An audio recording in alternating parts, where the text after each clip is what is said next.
Hi, my name's Holly Sheehan, and I'm calling because I'm remembering the Copa Cafe in San Rafael, California.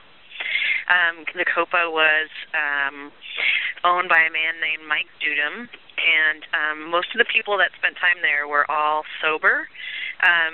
A lot of them were 12-step folks, and then sort of the main gang were 12-step folks between the ages of 15 and 40. And so I'm guessing that the word got around in meetings that this was a place for sober people to come and hang out. But then at the same time, there were all of these teenagers who had started hanging out in the Yardbirds parking lot a couple blocks away, just to have a place to hang out.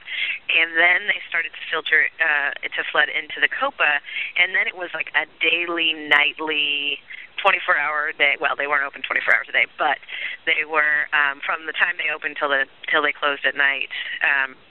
The regulars were always in there. And I just remember Fish, who was one of the people that everyone called him Fish, and he had a little bell, and every time he saw someone that he was happy to see, he'd ring the little bell. It was a little fish bell, and he'd yell out their name. And it was around the time that Cheers was really popular, so it really felt a lot like, you'd walk in and everyone would go, Norm, but it would be whoever it was that was walking in. And it was just kind of a neat combination of really fun adults that were really supportive of younger people, and I think that was partially because of the 12-step relationship building piece that everyone had. And so we just had amazing activities. The owner had a CV scanner, and he could hear the police. And so at night, after midnight, we would have car tag, and all the people that hung out at the cafe would get in their cars, and then one person was it, and they'd have 20 minutes to hide, and then everybody would use their CVs, and everyone would try to find that one car. And it was crazy because the streets in San Rafael, California would be totally dead, and so we'd be driving like maniacs. At one point, someone crossed the Bay Bridge backwards, going the wrong direction. It was pretty wild, but it was so fun. And if the owner of the Copa heard the police,